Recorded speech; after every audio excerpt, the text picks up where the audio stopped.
अब देखो भैया कागजन पर पेड़ तो बहुत लाग है, लेकिन हरियाली ढूंढे लागो तो भैया नजर नहीं आवत है। यही बात का लइके भैया आज किसान यूनियन भानुगुट की भैया वन विभाग के कार्यालय के घेराव।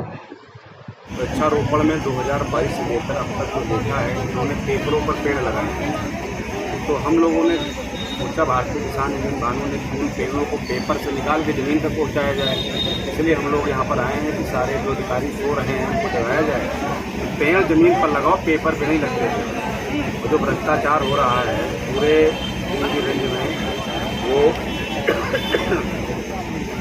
पेड़ जब ज़मीन पर लगा नहीं तो उसके लिए जो मेंटेनेंस का पैसा आता है वो कौन खाता है। और एक बात बताइए, अगर एक किसान चारपाई का खूंटा लगाने के लिए एक पेड़ काट ले एक, तो उसके ऊपर वन विभाग के जो रेंजर डिप्टी रेंजर होते हैं फौरन पकड़ के ले आएंगे, पेड़ ले आएंगे, मुकदमा जुर्माना सब कर देंगे। लेकिन जो बड़े बड़े रियल एस्टेट कंपनियां हैं, तमाम तरह के जो उद्योगपति हैं, ये लोग ऐसे वन विभाग के पेड़ काटते हैं। इसका रीज़न बता दो। हम ये पूछने आए हैं डीएफओ साहब से, आपने जो किताब पढ़ी थी उसमें न्याय दो प्रकार का है क्या? एक गरीब के लिए अलग है, अमीर के लिए अलग है? क्योंकि हमको जानकारी है कि न्याय सबके लिए एक समान है।